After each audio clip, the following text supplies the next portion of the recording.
Hello dear students, my self Sushil Dwivedi. Welcome back to Dwivedi classes Prayagraj. बच्चों, कैसे हो आप सब? उम्मीद करता हूँ अच्छे से पढ़ाई कर रहे होंगे। बिल्कुल भी लापरवाही नहीं करें, आपको बोर्ड एग्ज़ाम देना है। ये कोरोना जैसी महामारी है, सबको परेशान करके रखी है, लेकिन आपका कैरियर आपके साथ है। सो लगातार आप मेहनत करिए। कोई भी दिक्कत हो कमेंट बॉक्स में ज़रूर बताएं। बच्चों, इससे पहले हम एक्सरसाइज 1.2 हमने शुरू किया था और क्वेश्चन नंबर 4 तक पिछले वीडियो में डिस्कशन किया था। आई होप आप लोगों ने उसको अच्छे से देख लिया होगा और तैयार भी कर लिया होगा। ठीक है, बहुत थोड़ा थोड़ा आपको पढ़ाया जाता है ताकि आप आसानी से अपनी तैयारी रखें। बिल्कुल भी चिंता ना करें कि सिलेबस तो बहुत पीछे हो जाएगा, क्या है कैसे है, वो मुझ पर छोड़ दीजिए, कुछ भी पीछे नहीं होगा। ठीक है, पर अच्छे से मन लगाकर पढ़ते रहिए। तो बच्चों, अगर वीडियो पे आ ही गए हो ना, तो शुरू से लेकर लास्ट तक ज़रूर देखें वीडियो को, ताकि आपका कॉन्सेप्ट अच्छा बना रहे। और चैनल को अभी तक सब्सक्राइब नहीं किया तो चैनल को जरूर सब्सक्राइब कर लें और दोस्तों में शेयर कर दिया करें। चलिए शुरू करेंगे क्वेश्चन नंबर 5। बच्चों, क्वेश्चन नंबर 5 में क्या है यहाँ पे? Check whether 6 to power n can end with digit 0 for any natural number n। ठीक है, बहुत आसान क्वेश्चन है। क्वेश्चन पूछ रहा है कि अगर 6 की पावर n है, आप चेक करके बताओ क्या ये एंड होगा 0 से, मीन्स कि और n क्या है? नेचुरल नंबर है। नेचुरल नंबर मीन्स क्या होता है? प्राकृतिक संख्या। नेचुरल नंबर में क्या आता है? 1 2 3 4 5 all counting numbers are natural number. यानी कि सारे जितने भी पॉजिटिव होते हैं ना, 1 से लेकर 2 3 4 5 6 7 जितने भी, बच्चों ये सब क्या होते हैं? नेचुरल नंबर होते हैं। तो क्वेश्चन हमारा बहुत सिंपल है। कह रहा 6 की पावर n के एंड में 0 आएगा कि नहीं, आप चेक करके बताओ। तो सबसे पहले बच्चों ये है कि अगर किसी भी नंबर के एंड में 0 आता है ना, तो वो ज़रूर 10 से डिविजिबल होता है। यहाँ पे हम लिखेंगे if any number end with 0 then it will be divisible by 10। ठीक है, कोई भी नंबर अगर उसका लास्ट डिजिट 0 होता है तो वो 10 से ज़रूर डिविजिबल होता है। ठीक, and 10 it will be divisible bye 2 and 5, है ना। अगर कोई भी नंबर 10 से डिविजिबल है तो डेफिनेटली वो 2 से भी डिविजिबल होगा और 5 से भी। ठीक है, अब बात करते हैं हमारा क्या नंबर है। हमारा नंबर है 6 टू पावर n। अगर मैं इसे फैक्टर करूं तो क्या लिखूंगा? 2 इंटू 3 टू पावर n। क्या यहाँ पे 5 आया?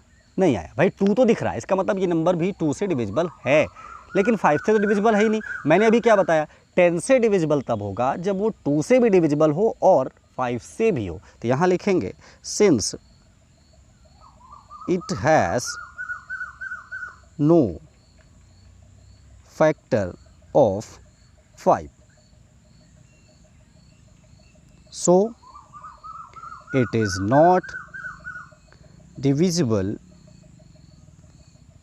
by 5। अब अगर 5 से डिविजिबल नहीं है बच्चों, the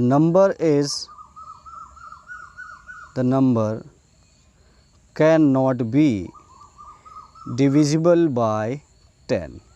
ठीक है, अगर 5 से डिविजिबल नहीं है तो वो नंबर 10 से भी डिविजिबल नहीं होगा। दिस इम्प्लाइज दिस नंबर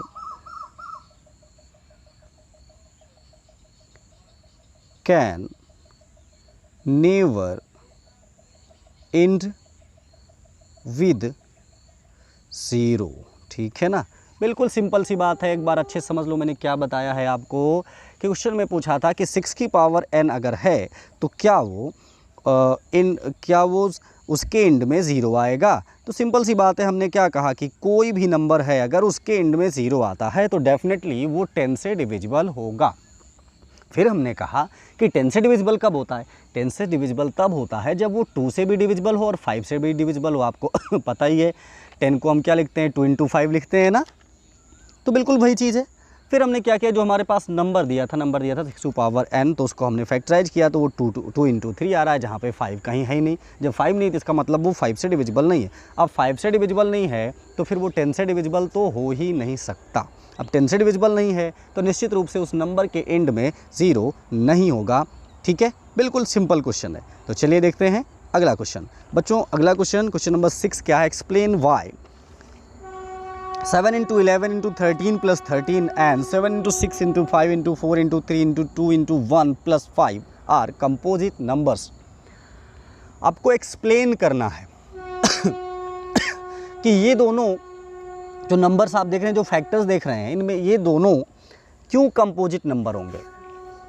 इससे पहले आपको पता होना चाहिए कि कंपोजिट नंबर्स होते क्या हैं। प्राइम का बिल्कुल उल्टा, मैंने इससे पहले भी आपको बताया था कि ऐसे नंबर जिनके 2 से ज़्यादा फैक्टर होते हैं उन्हें हम कंपोजिट नंबर कहते हैं। The numbers which have more than 2 factors are called composite numbers. हाँ, हिंदी में क्या कहते हैं, भाज्य संख्या है। मैंने एग्जाम्पल भी लिया था 4, 6 है ना, 8, 9, 10, 12, इस तरह के जो नंबर होते हैं ये कंपोजिट नंबर होते हैं। यानी कि अगर 2 से ज़्यादा फैक्टर, कौन से 2 से ज़्यादा, एक तो कोई भी नंबर होता है 1 से कटता है और एक कोई भी नंबर होता है खुद से कटता है। यानी इन 2 फैक्टर को छोड़ के उनके पास कोई ना कोई एक एटलीस्ट फैक्टर ज़रूर होना चाहिए। अगर है तो वो कंपोजिट नंबर है। ठीक है, तो ठीक है बच्चों, चलिए हम देखते हैं बारी बारी से दोनों नंबर को। सबसे पहले क्या दिया हुआ है यहाँ पे, 7 into 11 into 13 plus 13। तो बच्चों यहाँ पे आप देख रहे हैं 13 कॉमन है तो हमने क्या किया, यहाँ पे कॉमन ले लिया। तो ब्रैकेट में क्या बचेगा, 7 into 11 प्लस 1। भाई यहाँ 13 था, बाहर आ गया तो 1 ही बचा ना ये। अब 13 into 11 7 जा 77 प्लस 1 यानी कि 78। अब आप देख सकते हो इसके पास मोर देन 2 फैक्टर है। देखो भाई, आप चाहो थोड़ा सा और ब्रेक कर लो, इस 78 को 13 into 6 लिख सकते हो कि नहीं। और 6 को भी आगे ब्रेक कर सकते हो, पर कोई ज़रूरत भी नहीं है ब्रेक करने की, हमें बस मोर देन 2 फैक्टर ही दिखाने हैं। अब देखो ना, 1 एंड सेल्फ के अलावा देखो ना 13 एंड 6 ये फैक्टर एक्स्ट्रा है ना एक्सेस में, इसलिए ये कंपोजिट नंबर है। यहाँ लिख देंगे since it has more than 2 factor so it is composite number. ठीक है, क्या लिखोगे, since it has more than 2 factor, क्योंकि इसके पास 2 से ज़्यादा गुणनखंड है, इसलिए ये भाज्य संख्या है। ठीक है, चलो अगला पार्ट एक और दिया हुआ है, उसको भी देख लेते हैं। वो ऐसा है कुछ, 7 into 6 into 5 into 4 into 3 into 2 into 1 plus 5। अब बच्चों यहाँ पे क्या करेंगे, हम 5 कॉमन ले लेंगे। ठीक है तो क्या बचेगा, ये 7 into 6 into 4 into 3 into 2 into 1 plus 1। ठीक, यही बचेगा। अब बारी आई मल्टीप्लाई करने की। बच्चों यहाँ पे जो आप देख रहे हो ना, 5 2 10, 3 30, 4 120, 6 720 इंटू 7। यहाँ पे शायद कोई नंबर मिस हो रहा है, 1 मिनट। 7 6 5 4 7 6 5 मैंने कॉमन ले लिया है, 4 3 2 1 प्लस 1। अब यहाँ पे हम क्या करेंगे, मल्टीप्लाई करेंगे।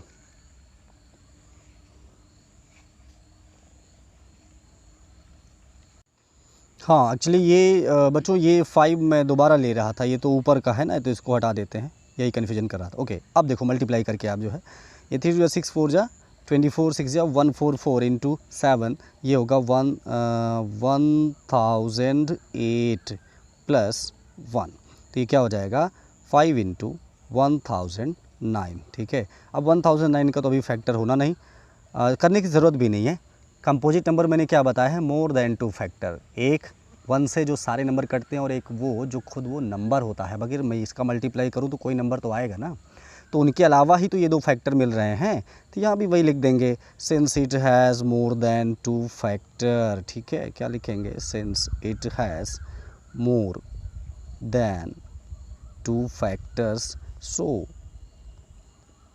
इट इज़ कंपोजिट नंबर, या दोनों के लिए ले सकते हैं, so these are composite numbers. ठीक है, बिल्कुल सिंपल क्वेश्चन है, कंपोजिट दिखाना था, हमने दोनों को फैक्टर को ब्रेक किया और इसके 2 से ज़्यादा फैक्टर दिखा दिए, बात हमारी प्रूफ हो गई। ठीक है, तो चलिए अगला क्वेश्चन देखते हैं। इस एक्सरसाइज का लास्ट क्वेश्चन है बच्चों, there is a circular path around a sports field. अब जैसे स्पोर्ट फील्ड है, जानते हो, अब बच्चे जाते हैं खेलने स्पोर्ट फील्ड में। अब मान लो वो सर्कुलर है, ठीक है, Sonia takes 18 minutes to drive 1 round of the field.